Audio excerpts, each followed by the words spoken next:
Hello traders, this is Brian from FinancialTradingJournal.com and welcome to the last FX weekly analysis for the summer. As mentioned in previous weeks, I will not be forecasting during the month of August because it's a holiday month. So for the next 4 weeks, there will not be an FX weekly analysis. The next one will come out on August 31st, which is the last Saturday and the last day of August. That FX weekly analysis will cover the first week of September. So first up, we have the dollar CAD. Monthly chart does not look good, although the month isn't over yet. We have a few days left before the monthly candle closes. But currently we have a bearish engulfing candle. If it closes like this, then that's pretty bad, because considering for the past year and a half, this is pretty much the top of the trend, of the uptrend from down here up to up here. So for the past year and a half, this is considered the top. A bearish engulfing candle at the top of a trend signals a reversal.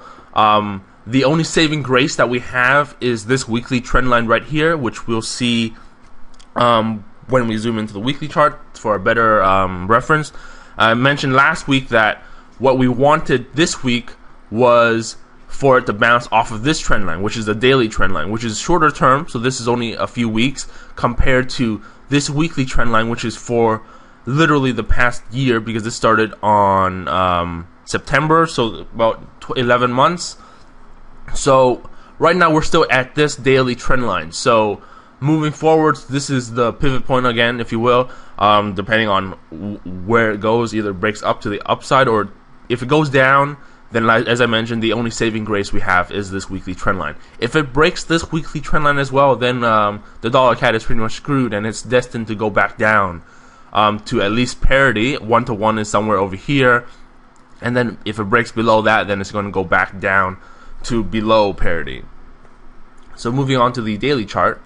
Daily chart, just the only significance of the daily chart is to show that price has not closed below the daily trend line yet.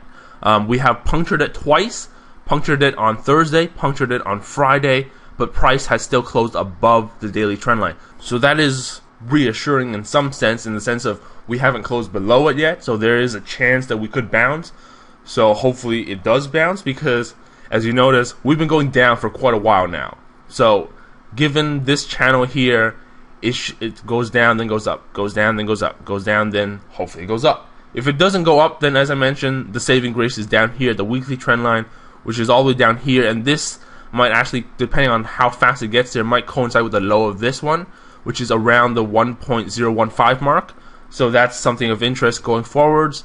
But right now, as I mentioned, this daily trend line is acting as a pivot point. And on the 4-hour chart, we did have a close below the trend line, as I mentioned right here on this one. But as I mentioned on the daily chart, it's a daily trend line to start off with. So on a daily chart, daily trend line, you need a daily close below it. Technically speaking, a 4-hour could qualify as a close below it, but it's not as strong as a daily close. A daily close is more for higher time frame traders, whereas 4-hour is still intraday. So the higher time frame traders, as far as they're concerned, it's still a solid trend line in the sense of it didn't close below the trend line. So that's all for the dollar CAD. Up next, we have the Aussie dollar. So for the Aussie monthly chart, we continue upwards this week as well. So the whole monthly chart is still a green candle. As I mentioned, we have a few days left, so we'll see what happens.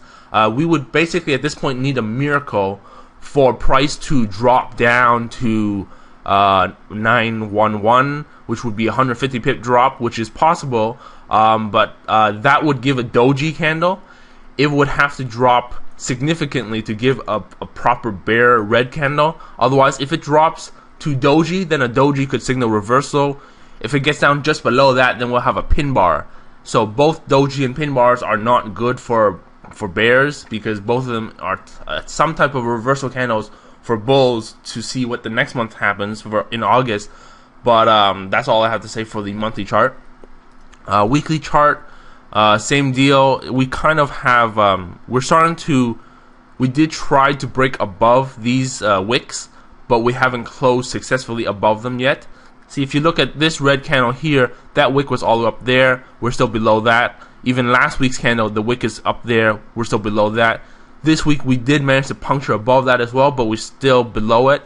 This week was more of a knee-jerk reaction, where I think one of the news days, markets moved up to 0.932 or something like that. So the 9.3 area is the resistance right now, and that's where we're failing to close above. We punctured it and we got to 320, but then we immediately reversed, and then I think towards the end of the week we started to trickle upwards again, but we got stopped in the 90 area, I guess, the 929 area. So that's all I have to say for the weekly chart. The daily chart, what I want to point out is we have a V bottom. This, I don't think this is an official pattern, but it's something that you recognize over time from trading, is that at the bottoms and the tops, this tends to form. You have, initially coming in, you have a low, then you have a lower low, and then you have the ultimate low. Then moving forwards, you have higher lows. So this is a transition between periods of lower lows then higher lows, which is possible reversal points. So it is possible for it to go upwards at this point, but it cannot break this trend line here, because breaking this trend line would mean it would have a lower low compared to the previous low. So that's a problem going forward. So it has to keep going up if it wants to go up. Otherwise, as soon as it breaks this trend line, then we could form a double bottom type scenario where it bounces down and then we get a double bottom here. Otherwise, if it breaks that as well, then it could just keep going down. But going forwards, we have a V bottom. There's nothing else to comment. There's no directionality until it breaks that resistance, which, as I mentioned, was at the 9.3 area, which we have not closed above yet. Even this one, even on a daily chart, we haven't closed above that yet. This was the, as I mentioned, the 929 area, so we haven't closed above that yet.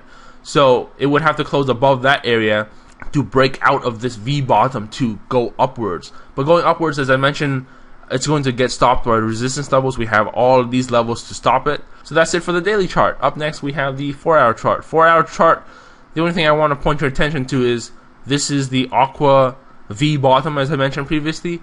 But this is the 4-hour trend line for the mini uptrend for the past couple weeks.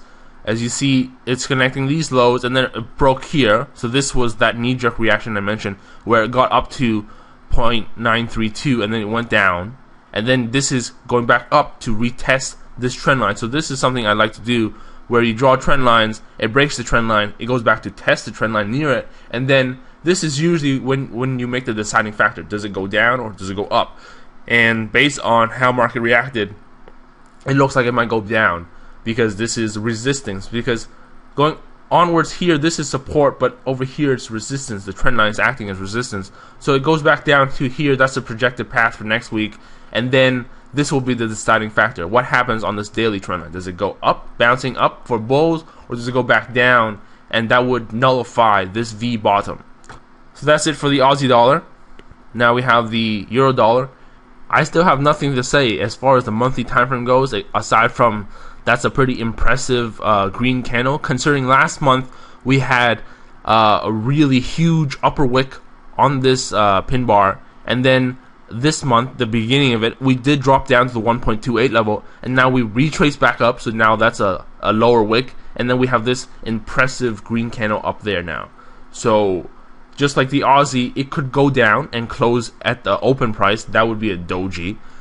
If it goes down to here, then that would be a pretty good candle. If it closes somewhere down here, then that would be a red candle with a long upper wick and a shorter lower wick, combined with last month's pin bar. That could be a good signal for bears, but given that we're still in the middle of the range, not really. As I'll show you on the weekly chart, I got rid of the other weekly trend line. I figured there's no use for it, because right now what we have is a descending triangle. So descending triangle, so this is a pattern formation for bears. Assuming this trend line holds, it goes down. If it breaks this, then it's going to go downwards. On a weekly time frame, it looks like we touched the trend line, but as I'll show you on a daily time frame, we haven't gotten there yet. As I mentioned last week, the price of interest, the target area, is the 3341 level, which is up here, which is well, we're past it now, so we probably can't get up there. But based on where current price is, we're still looking at 333 or 332. That area is where we're projecting a possible bounce point.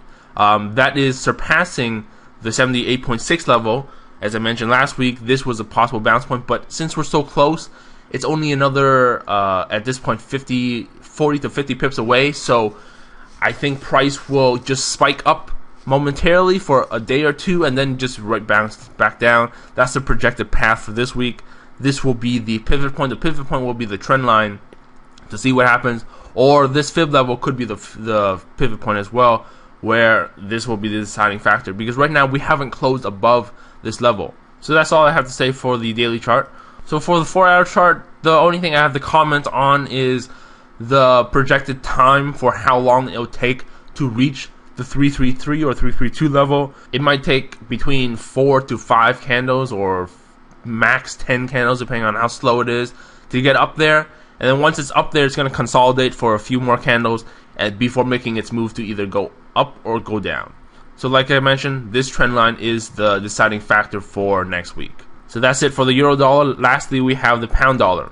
Similar to the euro dollar, where we have a long bottom wick and a pretty impressive, so to say, green body candle compared to last month's candle. Last month, same thing as the euro dollar, where we have huge upper wick on this pin bar. This month we go down to the 1.48 level, and then we bounce back up with a long bottom wick, and now we have a green body. So that's it's still in the middle of the range, so it's nothing to comment on. We haven't broken below the 1.48, and we haven't broken back up into this black symmetrical triangle yet, which is the monthly trend for the past few years. We haven't broken back inside there yet, so it's an indecisive monthly candle. Weekly chart. Last week I mentioned that we broke back inside. Now we're continuing going back inside, and I think I mentioned, I'm not entirely sure, I need to go back and watch the video, but I think I mentioned that the channel traders, what they usually do is when you go back inside the channel, they play the re-entry of the channel and they target up here. So the target for channel traders is to get up to here, but as I mentioned previously, we made a lower low down here, so I'm expecting a lower high. And I did mention that, I know I mentioned this, the 1.54 level would be a very decent lower high, otherwise possibly the 1.56 level as well. Now I'm going to revise that this week. So for the daily chart, what I did was I did a projected trend line. I connected these lows right here, this low, so that gave me this trend line. And what I did was I made a parallel line and I dragged it up here to this high here, and the projected trend line says we're going to bounce right there, assuming that's a bounce. This is not the proper way to draw trend lines though, because the proper way to draw trend lines in trends is to draw support trend lines for uptrends and to draw resistance trend lines for downtrends. But see, right now what I'm doing is I'm drawing support and I'm using that to become the resistance. That's not the proper way, because let's say price bounces right here, then the actual trend line will be connecting this high, and that would form a different trend line, which I would then project down here to this one to see where the lower bounce point is, and that would be below the 1.48, assuming we bounce down. But right now, as I mentioned, the 1.54 level of interest, we have not closed above that yet. That is also the 61.8 fib level, so that is a point of interest next week. We'll see if price can break this or not. If it can, then it's going to go back up. Going upwards though, and this is why I drew the projected trend line, this is the next possible bounce point, and this is also the 78.6 fib level. So it is possible for it to go up another, from here that would be 170 pips. So it is possible to go up to here before bouncing down. That would be the projected trend line play. But from fib point of view, the 61.8 fib level is usually the stronger one. So if this one holds, then we're going to go down for next week. So that's all I have to say for the daily chart. So this is a lot to digest. You might want to rewatch this a few times to see what I think about this, because we're combining projected trend lines, and you're looking at, is this a proper way to draw trend lines or not, and then you're combining that with fib lines and possible projected reversal points. So yeah, that's all I have to say there. So for the 4-hour chart, the only thing to note is that price has failed to close above the 61.8 fib level. We tried on several occasions. We had this initial knee-jerk reaction similar to the Aussie dollar, where it spiked to 932. This one, it spiked to, what was the high? The 1.543. So this one, it did spike up there and then went back down and closed below the 61.8 fib level. And then we tried again several times this week, could not close above that level. So going forwards, it looks pretty good for bears if this level holds. So that's it. I'm done. That's it for this week's FX Weekly Analysis. As I mentioned in the beginning, I'm not going to be producing any FX Weekly Analysis for the next 4 weeks. The next one will be coming out in August. So hopefully you guys get some downtime, relax in August, because in September we're back in full swing. That's when markets are in full swing. Kids are going back to school.